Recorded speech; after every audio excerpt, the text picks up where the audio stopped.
Picture this. For someone who had never seen a city before, what would they feel when Uruk's walls appeared on the horizon? A massive complex covering 6 square kilometers, its ziggurat reaching toward the sky, streets where thousands of people lived in 3500 BC.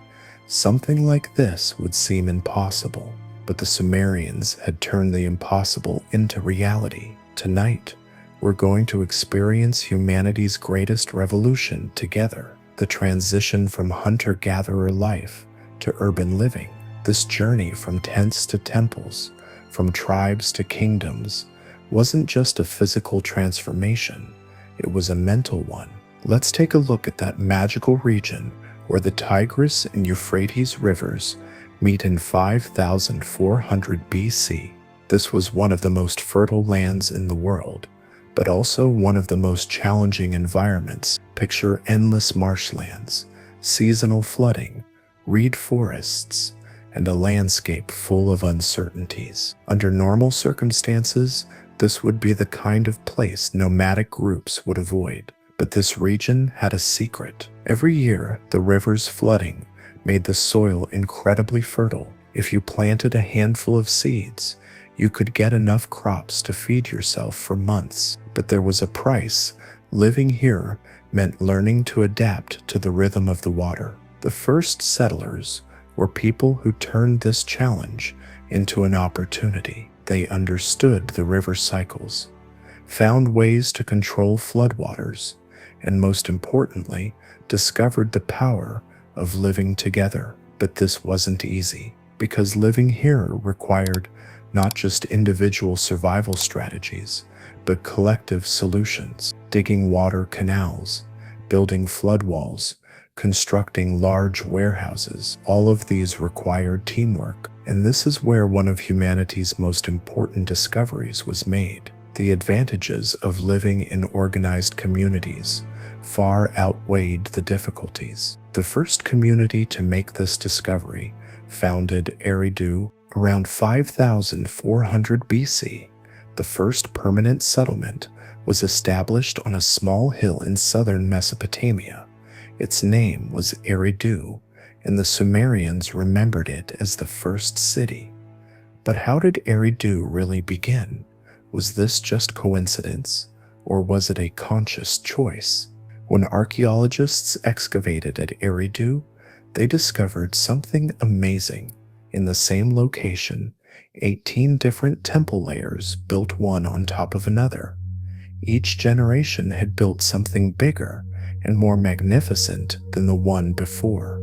This sent a very important message. These people hadn't come here temporarily. They were determined to stay permanently, to live here for generations.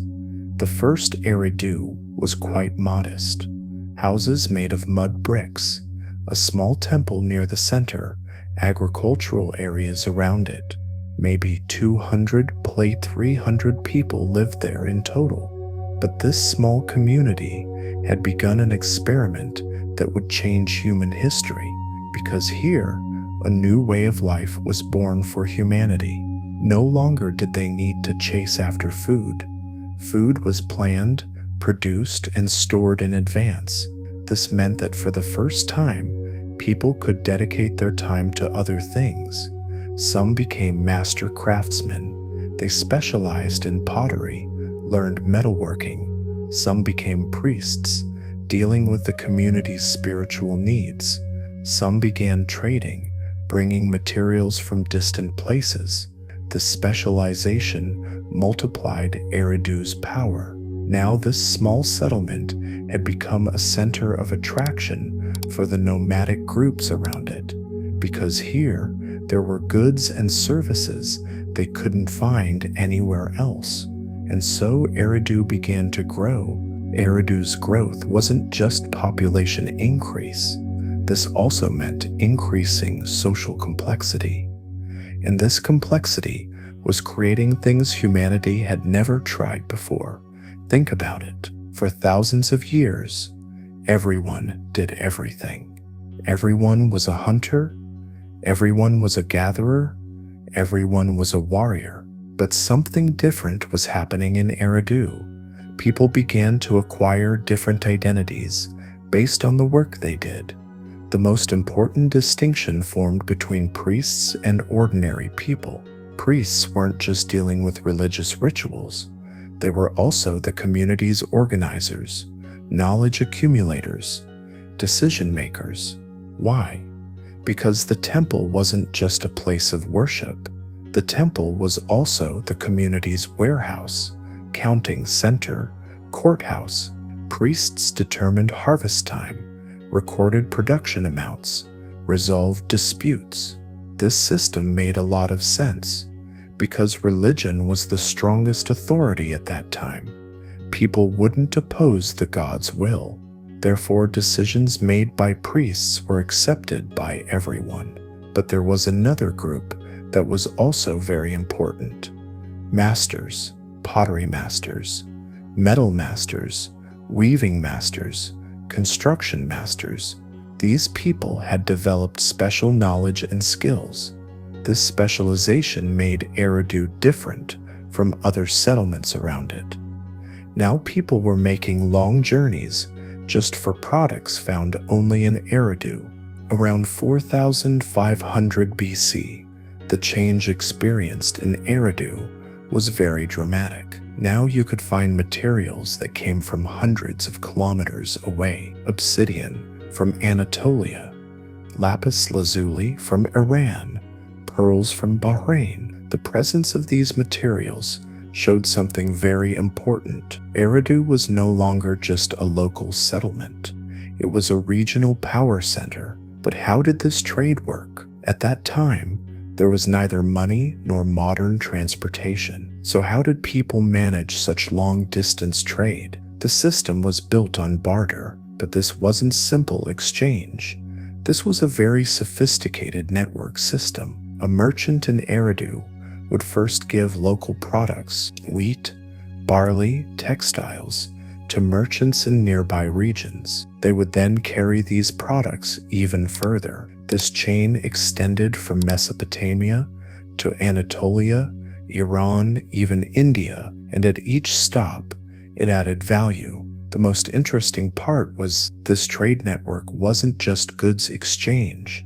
It was also knowledge, technology, and cultural exchange. A craftsman in Eridu could create new products using techniques from Iran. This cultural hybridization accelerated Eridu's technological progress. The invention of the potter's wheel, the development of bronze working, the emergence of writing, all of these were results of this cultural interaction, and Eridu's success inspired other settlements too. Around 4000 BC, something interesting was happening in southern Mesopotamia.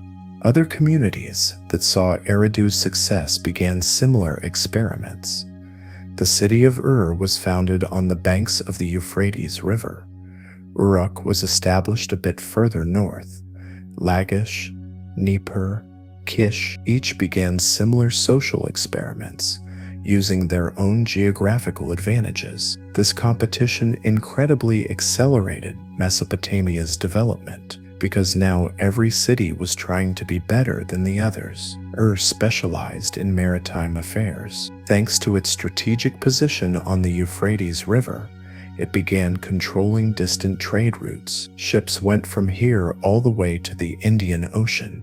Uruk chose a different path. They focused on standing out in terms of size and population. Around 3500 BC, Uruk's population had exceeded 40,000. This was an incredible number for that time. Each city had its own god. Eridu's god was Enki, god of water and wisdom. Uruk's god was Nana, the moon god. Uruk's god was Anu, the sky god. These religious differences weren't just matters of belief, they were also matters of political identity. Each city claimed that its god was superior, and this competition sometimes turned into war. Around 3500 BC, something new emerged in Mesopotamia: organized warfare. Wars were no longer small tribal conflicts.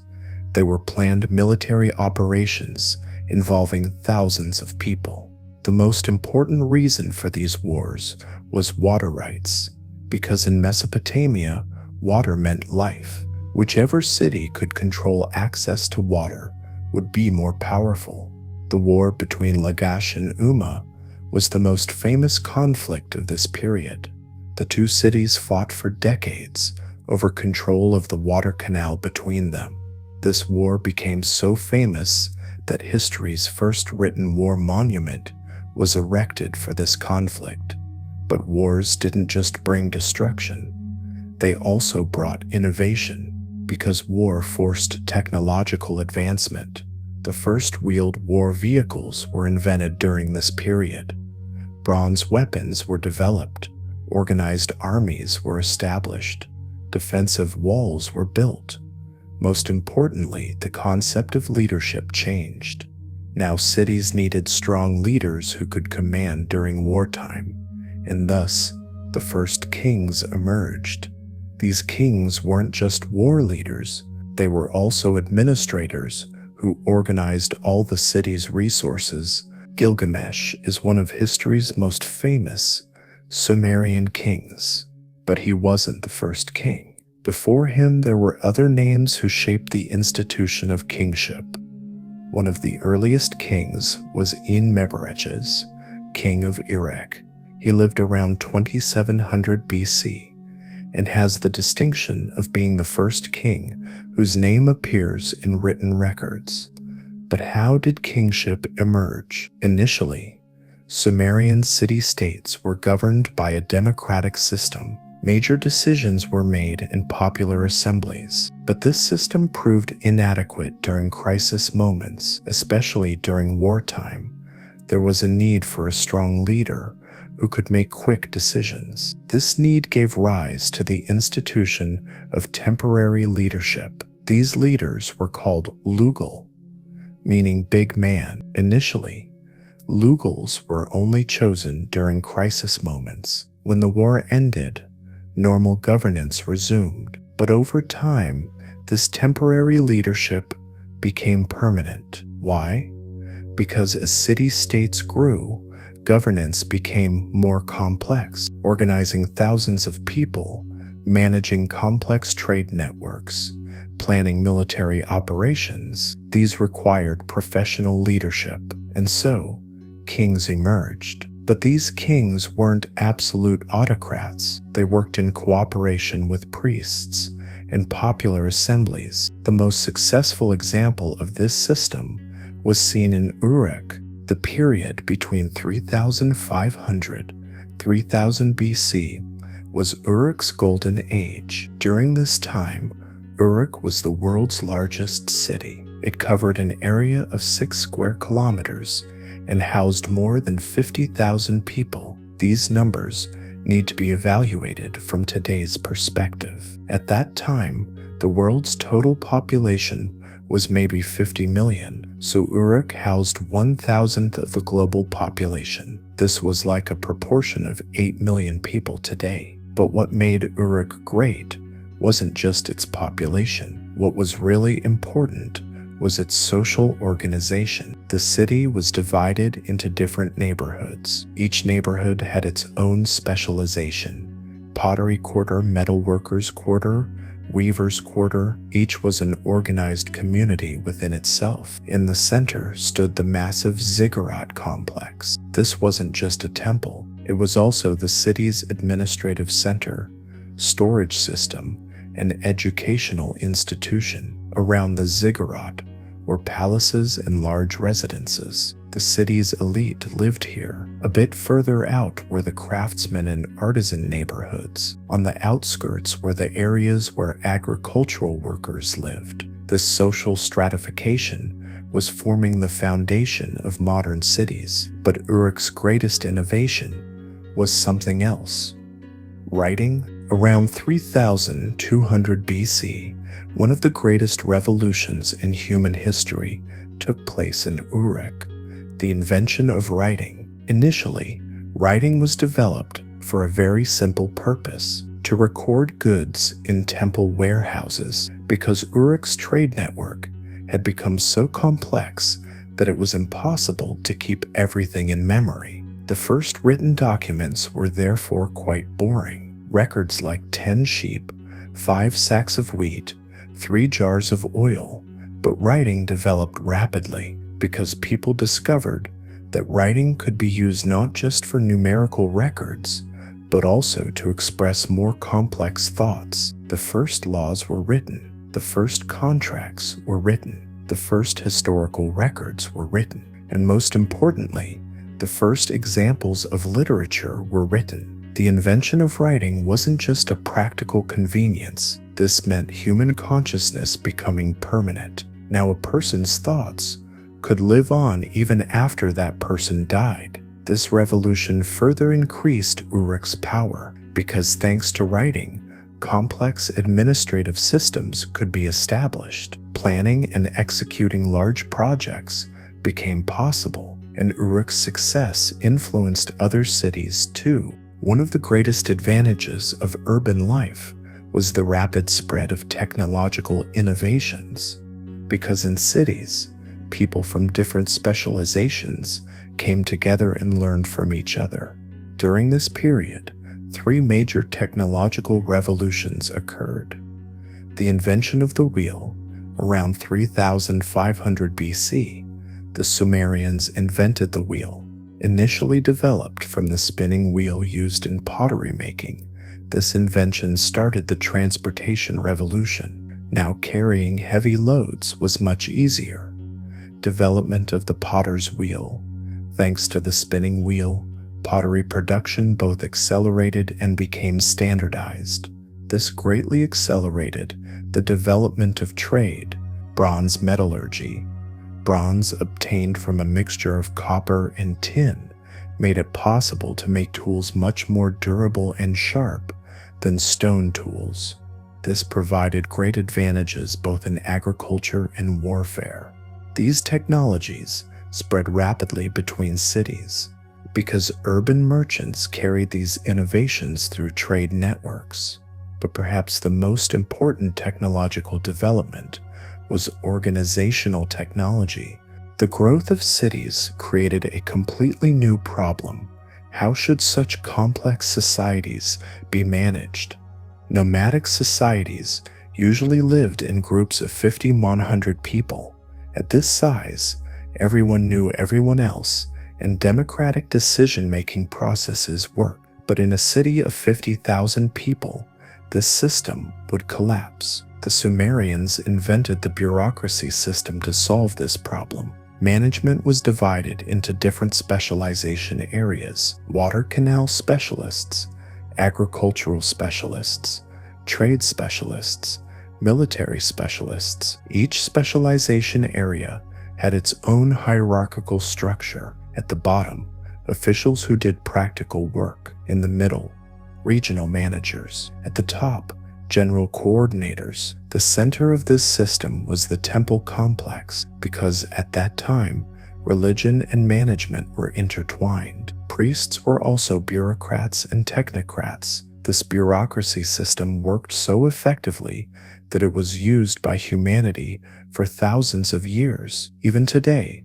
the same basic principles can be seen in modern states' management system. But this organizational revolution also produced unexpected consequences. In nomadic societies, social inequality was limited because no one could accumulate much property. Everyone faced the same hardships, but urban life disrupted this balance. Now some people could have much more wealth than others, and this wealth could be passed down through generations. At the top level were the king and his family. They were the city's largest landowners and had the most luxurious lifestyle. At the second level were priests and high-ranking officials. They also had important privileges. At the third level were merchants and master craftsmen. This group was economically powerful, but their political power was limited. At the bottom level were agricultural workers and simple laborers. They constituted the majority of the population, but had the fewest privileges. This social stratification initially provided social stability because everyone's place in the system was clear. But over time, this system hardened and inequalities increased. And these inequalities also planted the seeds of rebellions. Around 2400 BC, an important event occurred in the city of Lagash. The people rebelled due to increasing taxes and injustices. This was one of the first popular uprisings recorded in history. The leader of the rebellion was a reformer named Uruk. When he came to the throne, he made radical changes. He reduced taxes, passed laws protecting the rights of the poor, limited the excessive power of priests. Uruk's reforms showed the fundamental problem faced by city-states. Power and wealth tended to concentrate in the hands of a few people over time. This led to social tensions. Similar reforms were carried out in other cities because administrators understood that without popular support, long-term stability wasn't possible. These reforms formed the foundations of modern democracy. For the first time, administrators' responsibilities to the people were being discussed,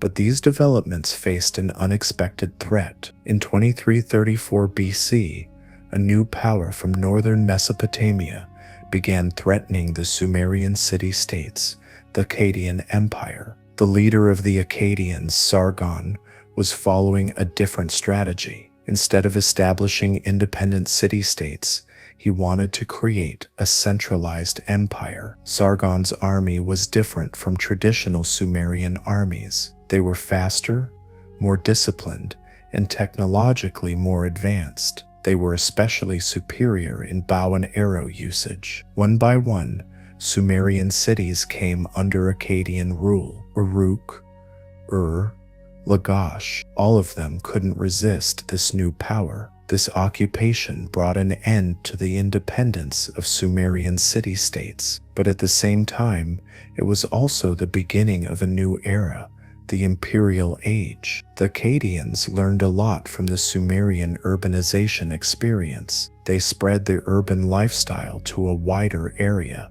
Urban civilization was established in a vast area, extending from Mesopotamia to Anatolia and Iran. But the legacy of Sumerian cities didn't just remain with the Akkadians. In 2112 BC, after the collapse of the Akkadian Empire, the Sumerians regained their independence. The third dynasty of Ur, established in the city of Ur, began the last golden age of Sumerian civilization. This period is known as the Sumerian Renaissance because during this time, ancient Sumerian culture and traditions were consciously revived. Kings like Ur-Nammu and his son Shulgi initiated major construction projects. Ur's famous ziggurat was built during this period. This structure was so large that its remains can still be seen today. But the most important achievement of the Ur-3 period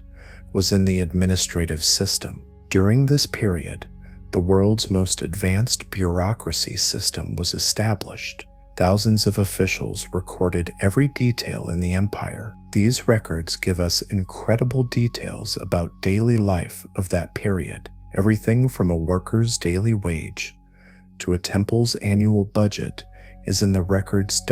This system was so impressive that it formed the foundations of modern state understanding. Systematic data collection, planned resource management, central coordination, all of these were perfected during the Ur-3 period. But this central system was also preparing its own end. In 2004 BC, the Ur-3 Empire ended with a sudden collapse.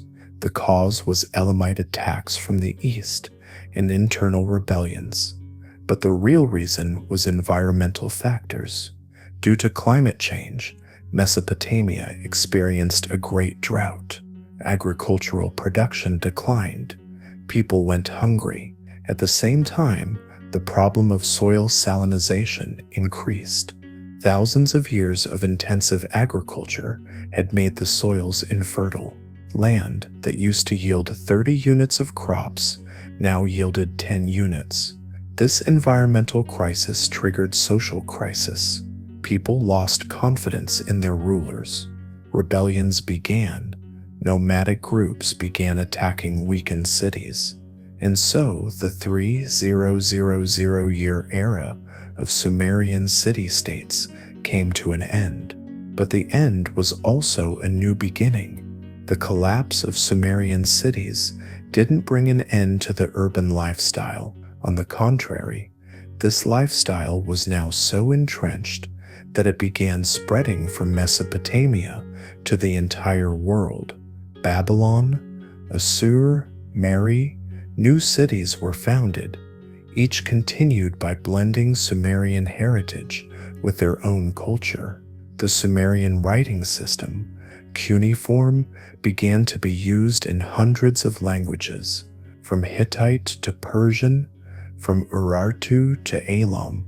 The entire Near East adopted this writing system. The Sumerian legal system influenced all later civilizations.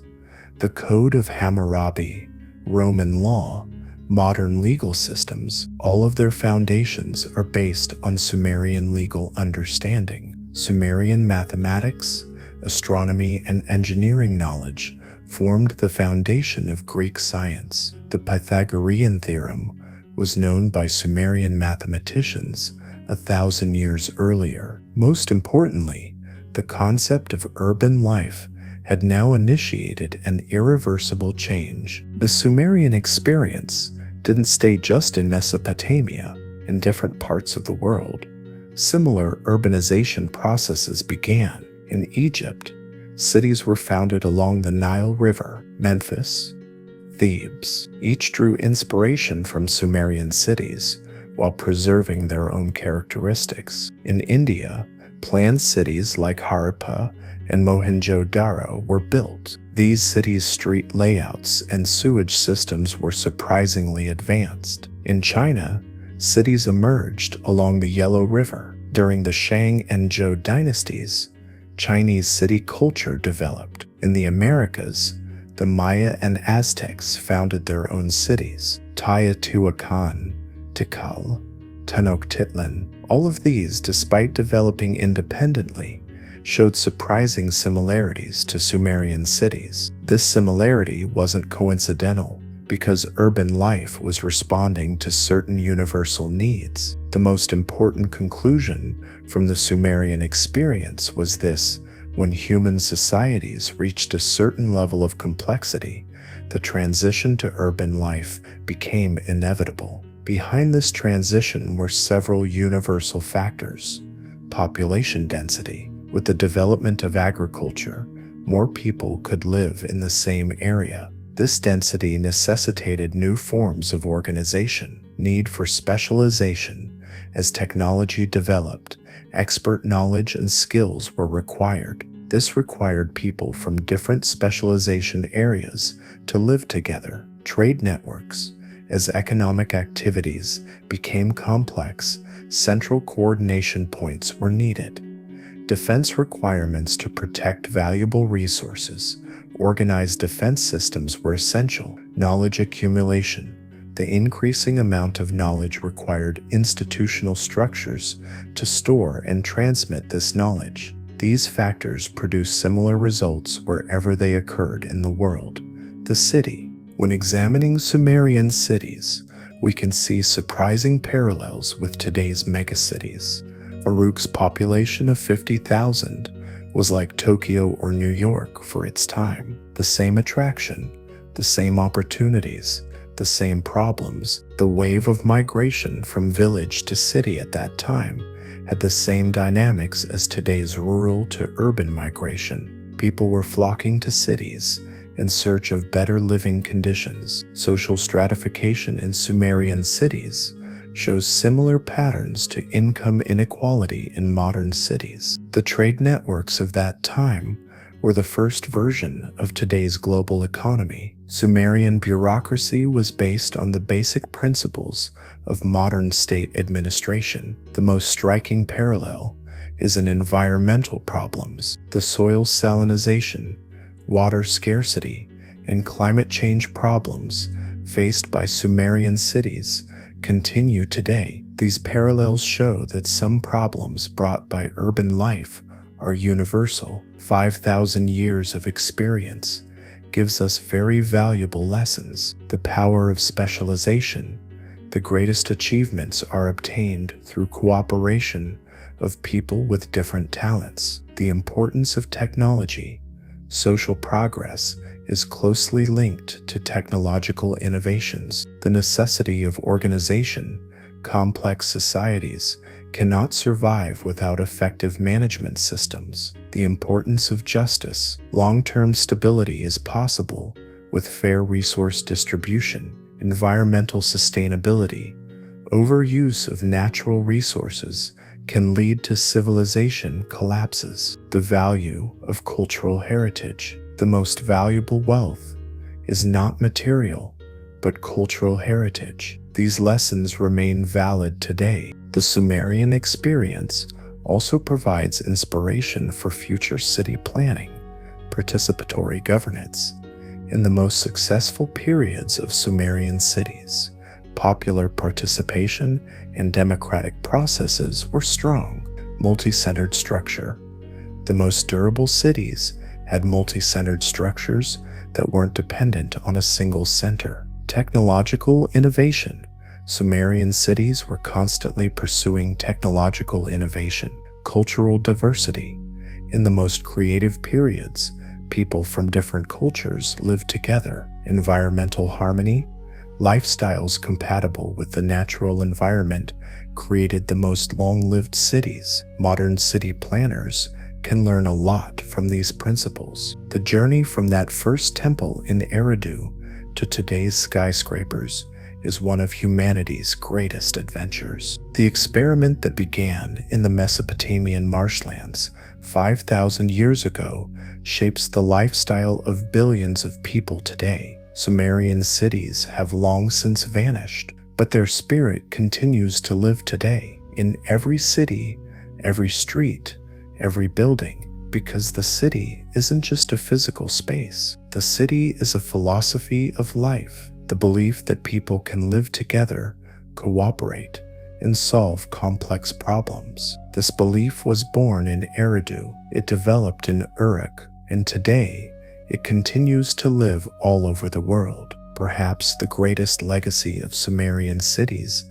is this, showing what humanity can accomplish by living together. Those first farmers, when they drove wooden stakes into the ground, weren't just building a house, they were laying the foundations for humanity's future. And this story isn't over yet, because every newly founded city, every new community, is a continuation of the Sumerian experience. The city you live in is also a descendant of that first Eridu, and maybe you too are planting the seeds of future cities. Urban life began with the Sumerians, but it didn't end with them. This is humanity's endless journey, from Eridu to Uruk.